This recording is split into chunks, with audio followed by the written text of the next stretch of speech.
Aldebaran terus menunggu sampai dokter selesai memeriksa gadis itu. Aldebaran harus memastikan keadaan gadis itu sebelum ia pulang ke rumahnya.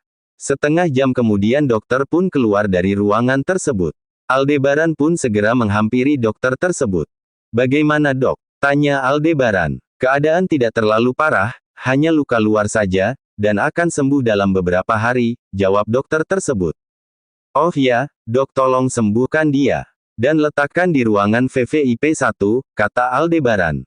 "Baik tuan muda, saya akan merawat gadis itu sebaik mungkin," jawab dokter itu. Suster pun mendorong berangkar tersebut dan membawa gadis itu ke ruang perawatan yang sudah disebutkan oleh Aldebaran. Aldebaran pun mengikuti dari belakang dan dia akan menjaga gadis itu hingga sadar. Sebelum itu, Aldebaran mengambil laptop miliknya di dalam mobil. Karena ia akan mencari tahu tentang gadis itu. Aldebaran duduk di sofa ruangan itu, ia membuka laptopnya dan mencari tahu tentang gadis itu. Tidak sulit bagi Aldebaran mencari informasi seseorang. "Faye Palaka Gerald Anston," gumam Aldebaran. Aldebaran terus mencari informasi tersebut dan hal yang tidak terduga akhirnya pun ia temukan. Gerald Anston adalah seorang pengusaha sukses yang merajai dunia bisnis di Eropa. Dan seluruh hartanya diberikan kepada putri satu-satunya yaitu Faye Palaka Gerald Anston. Faye mempunyai ibu tiri yang ingin menguasai harta mereka, saat ibu tirinya mengetahui kalau seluruh harta suaminya diserahkan kepada Faye.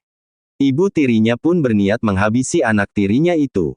Aldebaran memperhatikan wajah gadis itu dengan seksama.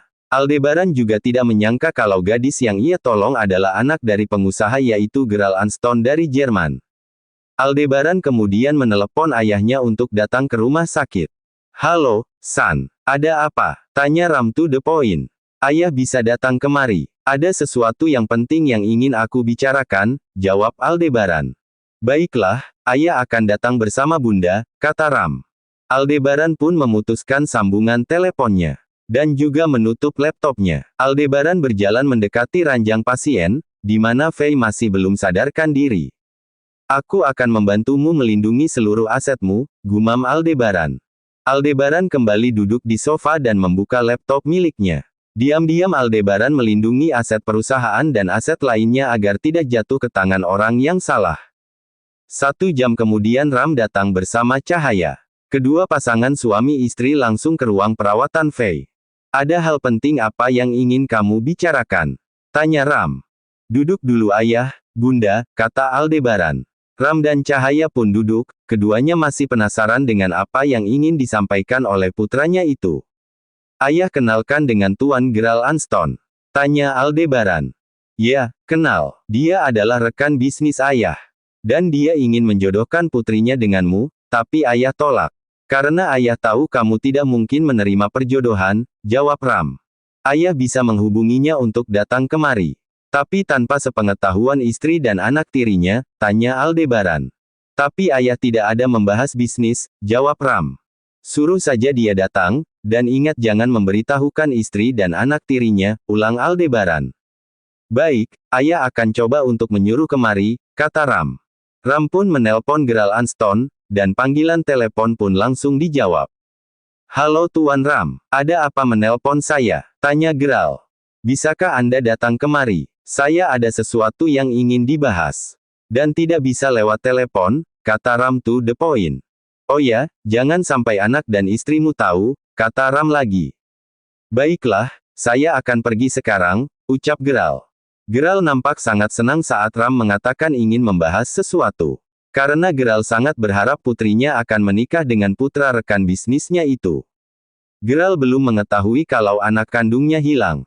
Karena Faye tinggal di asrama, karena tidak tahan dengan perlakuan ibu tirinya. Faye masih berkuliah dan sebentar lagi akan tamat, tapi kejadian tidak terduga membuatnya menjadi seperti ini. Ibu tirinya menyuruh orang untuk membunuhnya, tapi orang yang dibayar oleh ibu tirinya itu malah membawanya ke negara ini. Faye disekap dan akan dijadikan pem **SN****U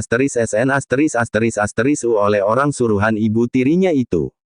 Faye berhasil lari dan akhirnya bertemu dengan Aldebaran. "Ayah masih penasaran, mengapa kamu menyuruh ayah menghubungi Tuan Gerald?" tanya Ram. Aldebaran memperlihatkan laptop miliknya kepada Ram, spontan Ram menoleh ke arah gadis itu.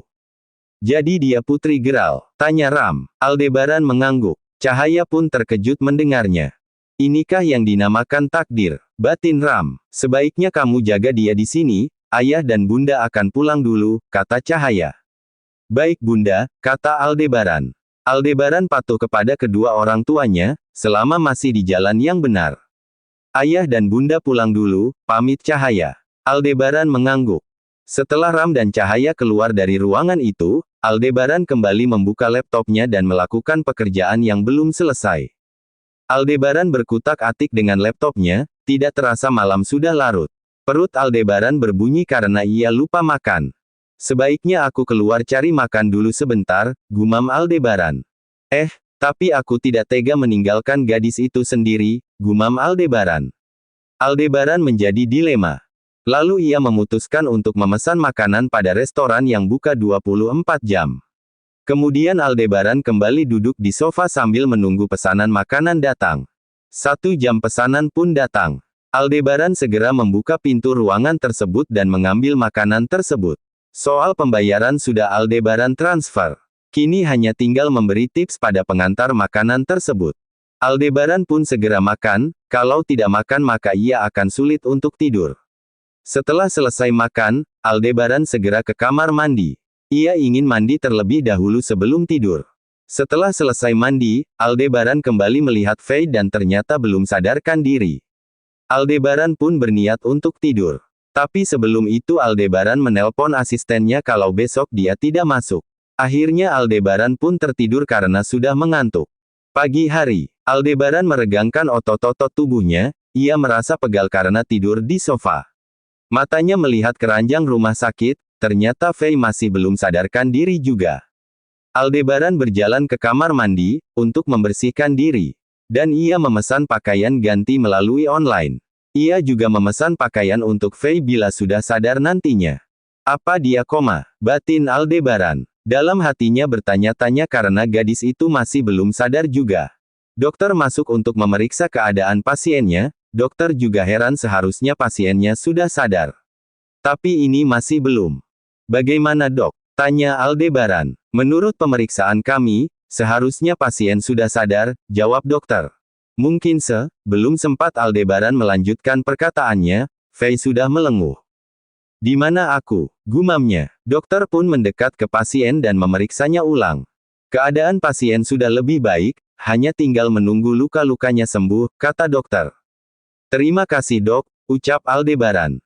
Sama-sama tuan muda, jawab dokter. Baiklah kalau begitu saya permisi, saya harus memeriksa pasien lain, ucap dokter berpamitan. Silakan dok, jawab Aldebaran. Siapa kamu? Tanya Faye. Karena Faye merasa tidak mengenali pria yang ada di depannya ini. Karena saat Aldebaran membawa Faye dalam keadaan pingsan. Siapa kamu? Tanya Faye. Mengapa kamu dikejar mereka? Bukannya menjawab Aldebaran malah balik bertanya. Ah iya, aku ingat. Kamu orang yang aku tabrak itu, kan? Tanya Faye. Itu aku, jawab Aldebaran. Kami sudah menghubungi orang tuamu, kata Aldebaran lagi. Hah, jangan. Aldebaran mengernyitkan dahinya. Kenapa? Orang tuamu sebentar lagi akan datang, tanya Aldebaran. Ibu tiriku, ya ibu tiriku lah dalang dari semua ini. Bahkan kematian momiku juga adalah karena dia, jawab Faye dengan wajah sendu. Aldebaran merasa iba meskipun kenyataannya dia sudah mengetahuinya lewat penyelidikannya. Bagaimana kamu tahu kalau ibu tirimu yang membunuh ibumu? Tanya Aldebaran. Aku mendengarnya sendiri percakapan, bahwa dia ingin melenyapkan aku, seperti dia menghabisi nyawa momiku, jawab Faye yang mulai menangis. Aldebaran mendekat dan tanpa ragu ia memeluk gadis itu. Bukan karena apa-apa, hanya rasa prihatin dengan nasib gadis itu. Untuk mengurangi rasa sakit hatinya, Aldebaran mencoba menenangkan gadis itu. Apa dedimu tahu? Tanya Aldebaran. Faye menggeleng. Aku yakin Dedi tidak tahu, kalau beliau tahu tidak mungkin Dedi mempercayakan wanita itu untuk menjagaku, jawab Faye. Sabarlah, kita akan berbicara dengan dedimu tentang masalah ini, kata Aldebaran. Jangan panggil ibu tiriku ke sini, aku benar-benar takut, lirik Faye. Tenang, Aku sudah menyelidiki semuanya, kata Aldebaran. Fei mengangguk, terima kasih. Mengapa aku merasa nyaman dalam pelukannya, lembut dan tampan sekali, batin Fei. Sudah tenang, tanya Aldebaran. Seumur-umur dia tidak pernah memeluk perempuan selain keluarganya sendiri. Fei adalah perempuan pertama yang mendapat pelukan dari seorang Aldebaran. Entahlah, mungkin niatnya hanya ingin menenangkan gadis itu, atau juga karena rasa iba. Terima kasih karena menolongku, kalau tidak, Fei tidak dapat meneruskan ucapannya. Ia tidak bisa membayangkan bagaimana nasibnya kalau tidak ada orang yang menolongnya. Itu hanya kebetulan saja, jawab Aldebaran. Fei pun mengangguk. Ia tidak berani menatap wajah tampan Aldebaran.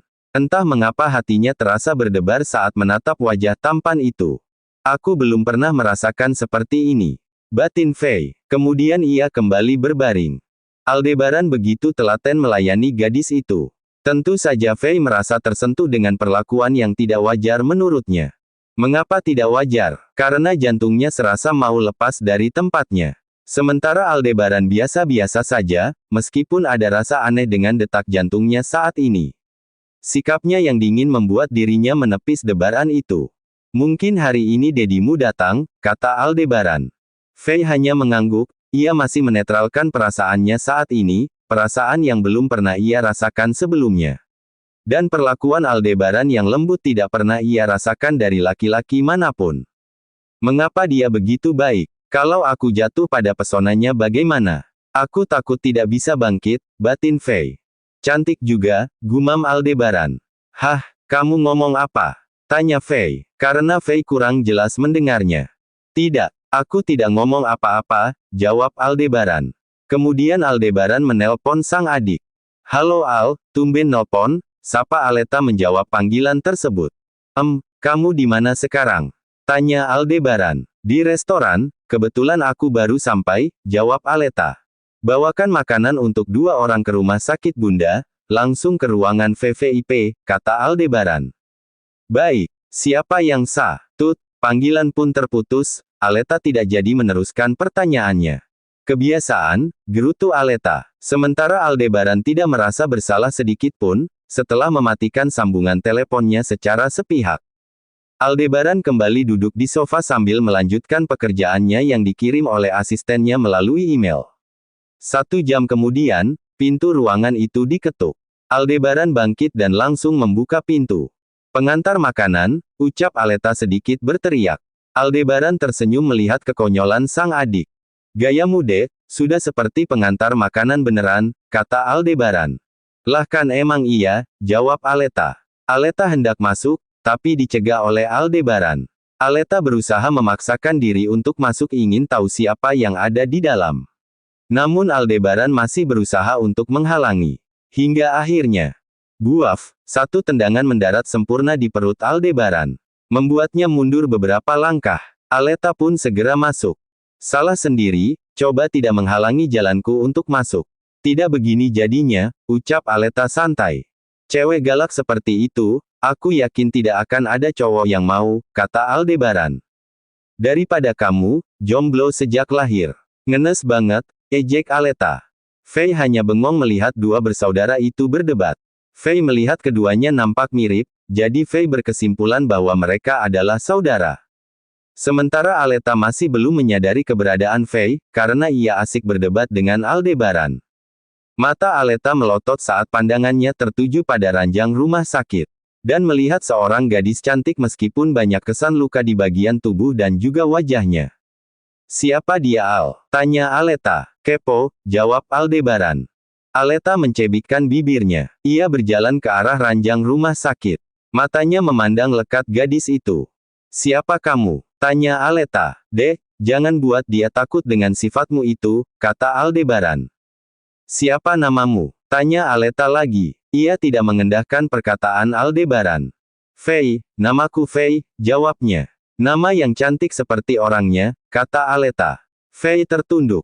Jangan malu, kita sesama perempuan kok, kata Aleta. Aldebaran memberikan 1 kotak makanan untuk Fei, kemudian satunya untuk dirinya sendiri.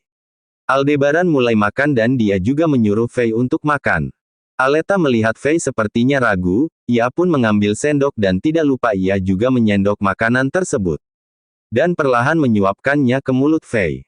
Aku bisa sendiri, kata Fei akhirnya. Ram dan cahaya masuk, cahaya membawakan mereka sarapan ternyata sudah keduluan Aleta. Kalian sudah makan rupanya, maafkan bunda karena datang terlambat, ucap cahaya. Tidak apa-apa bun, jawab Aleta.